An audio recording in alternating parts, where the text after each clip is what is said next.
नमस्कार दोस्तों, जय श्री कृष्णा, राधे राधे, जय माता दी। दोस्तों स्वागत है आप सभी का हमारे YouTube चैनल के एक बहुत ही अच्छे और महत्वपूर्ण लाभदायक वीडियो में। तो मेष राशि वालों, बेटा आपके घर में एक इच्छाधारी नाग देवता बनकर पधारने वाले हैं। जी हाँ दोस्तों, आपको कुछ सावधानियां रखनी चाहिए। इस वीडियो में हम आपको ऐसी जानकारी देंगे जिससे आपकी जिंदगी 100% बदल जाएगी। और आज रात 12:30 के बाद यह देवता आपके घर में घुसने वाले हैं। यह कोई सामान्य नहीं है, बहुत ही बड़ी दिव्य नाग देवी और नाग देवता शक्ति रहेगी। इन्हें नाराज करने की भूल बिल्कुल भी मत करना। कई बार जाने अनजाने में हम कुछ लोगों को अपमानित करके हमारे घर से भगा देते हैं। हमारे घर में घुसने वाले जीव जंतुओं को भी हम मार देते हैं। आपकी यही एक गलती आपके आने वाले पूरे भविष्य पर भारी पड़ सकती है, क्योंकि यह देवता आपके घर में किसी भी रूप में प्रवेश कर सकते हैं। डरने वाली कोई बात नहीं है, यह तो आपको आशीर्वाद देना चाहते हैं। अभी आपके ऊपर है कि आप आशीर्वाद लेना चाहते हैं या नहीं लेना चाहते हैं। वीडियो बहुत खास है, बिल्कुल भी मिस ना करें और शुरू से लेकर अंत तक जरूर देखिएगा, क्योंकि दोस्तों जो ज्ञान हम आपको देने वाले हैं आपके भी रोंगटे खड़े कर देगा।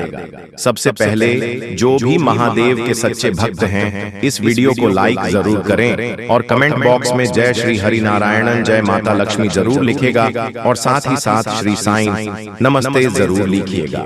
अगले एक महीने के अंदर में असंभव से असंभव कार्य भी पूरा हो जाएगा। अब दोस्तों, आपने अतिथि देवो भवः इस कहावत को या फिर इस पंक्ति को, इस स्तुति को तो सुना ही होगा। भारत में अतिथि देवो भवः की परंपराएं जाती है, परंतु फिर भी जब हमारे घर में मेहमान आते हैं तो कुछ लोग उन्हें वह बोझ समझते हैं। मन ही मन यह सोचते हैं कि यहाँ से कब उठेंगे, यह उठे तो हम कुछ खाएं, ये उठे तो हम कुछ खाएं, ये यहाँ से उठे तो कुछ कार्य करे। परंतु अगर कोई देवता आपके घर में मेहमान बनकर घुस गए या वह किसी भी रूप में आ सकते हैं, और यदि आपने उन्हें भगा दिया, नहीं पहचाना और अपमानित कर दिया, तो दोस्तों फिर सोच लीजिए आपकी जिंदगी का क्या हाल होगा। इसीलिए तो कहा गया है अतिथि देवो भव, यानी कि हमारे दर पर आया हुआ अतिथि हमारे लिए देश के समान होता है। और यही देवता अब आपके घर में घुसने वाले हैं, तो अब आपको उन्हें नाराज नहीं करना है। हमें तो हर मेहमान की पूजा करनी है, चाहे वह बहुत बड़े से बड़ा क्यों ना हो और छोटे से छोटा क्यों ना हो। अगर हम उसकी पूजा करेंगे तभी तो ईश्वर हमें आशीर्वाद देंगे। किंतु द्वार पर आए मेहमान पर इतनी मेहमान करें तो मैं इसके दर पर जब जाऊंगा तो कितना कल्याण होगा। अब भगवान भी आपके दर पर किसी भी रूप में आ सकते हैं, इस बात में कोई भी दोहराए नहीं है। इसीलिए दर पर आए मांगने वाले की दर पर आए, चेक की घर पर आए। मेहमान की कभी भी बुराई नहीं करनी है, उनके खिलाफ मन में कभी भी दिवस्त या गलत भावना उत्पन्न नहीं होने देनी है। और हमें इस चीज का ख्याल रखना है कि हमें आगे बढ़ाना है, उनकी सहायता करने के लिए, उनका नमन करने के लिए, क्योंकि यही आपका सूत्रधार साबित होगा। इस बात को आप हमेशा याद रखिएगा। अब बहुत सारे लोग जीव जंतुओं से बहुत डरते हैं। देखिए, हर प्राणी में परमात्मा का वास है। परमात्मा ने सभी को बनाया है, डरने की कोई बात नहीं है। हमें सभी जीव जंतुओं की रक्षा करनी है, परंतु बहुत सारे लोग कीड़े मकोड़े को देखते ही उन्हें मार गिराते हैं। ऐसा करके वो बहुत बड़ा पाप अपने हाथों से कर रहे होते हैं। इस बात का आपको अंदाजा नहीं होता, लेकिन बहुत बड़ा अनर्थ आपके द्वारा हो चुका होता है। यह आपको बिल्कुल भी शोभा नहीं देता है, आपके पाप कर्मों को बढ़ाता है और आपके लिए अपने महत्वपूर्ण कार्य में अटकने पैदा करता है। तो अब अगर आपके घर में कोई देवता आने वाली है तो वह जीव जंतुओं का रूप लेकर भी आ सकते हैं। मान लीजिए वह किसी जंतु का या फिर जीव का रूप लेकर आपके घर में आ रही है और आपने उन्हें बहुत मार करके भगा दिया। यह थोड़ा छोटा कीड़ा मकोड़ा, उसे आपने अपने पैर से कुचल दिया, तो सोचिए आपके द्वारा कितनी बड़ी गलती हो जाएगी। यही तो दोस्तों परीक्षा का समय होता है। मान लीजिए अनजाने में आपसे अगर कोई गलती हो जाती है तो दोस्तों मौका होता था आपके पास में किस्मत को चमकाने का, उस मौके को आप खो देते हैं। तो हमारा आपसे यही आग्रह है कि मात्र 24 घंटे बाकी रह गए हैं। आज रात 12:30 के बाद कभी भी देवता आपके घर में प्रवेश कर सकते हैं। बहुत सारे लोग ऐसे भी होते हैं जैसे खुद देवता आते हैं आपके घर परिवार में या कोई भी इसके बाद में हवा में छूने लगते हैं, अलग अलग तरह की हरकतें करने लगते हैं, तो उनके चरण स्पर्श जरूर करें। इस रूप में भी वह आपके घर में प्रवेश कर सकते हैं, लेकिन आप उन्हें पहचान नहीं पाएंगे। और दोस्तों, हो सके तो उनके मनपसंद चीज उन्हें खिलानी है और किसी भी तरह से उनसे आशीर्वाद ले लेना है, क्योंकि उनका यह आशीर्वाद आपके काम आएगी। उन्हीं का आशीर्वाद आपके दुश्मनों की चाल से बचाएगा। उन्हीं का आशीर्वाद आपको हर परिस्थिति का सामना करना सिखाएगा। आने वाले अगले दिनों में एक और चाहा तो दूसरी ओर रहा, यानी कि जो चाहेंगे उसी का रास्ता बन जाएगा।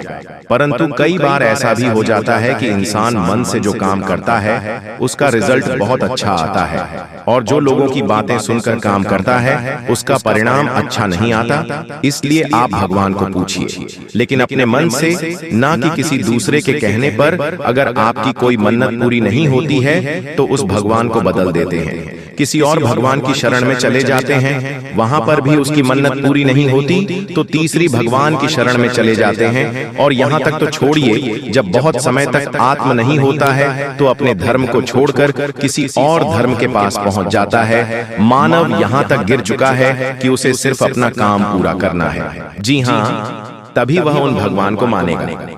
देखिए दोस्तों, हम आपको एक उदाहरण के तौर पर बहुत गहरी बात समझेंगे। कान लगाकर सुनिएगा। मान लीजिए आप एक कुआं खोद रहे हैं, आपने उसे थोड़ा सा खुदा और पानी नहीं आया तो आप दूसरा कुआं खोदने लग गए, उससे भी आपने थोड़ा खुदा और पानी नहीं आया, फिर आप तीसरा कुआं खोदने लग गए। इसी तरह से आप कुआं खोदते गए और किसी में भी पानी नहीं आया। पानी न आने का कारण क्या था? आपने सब कुओं को थोड़ा थोड़ा खोदा। अगर आप एक ही कुओं को लंबा खोद देते, गहरा खोद देते, तो 100% गारंटी थी कि उसमें से पानी आ जाता।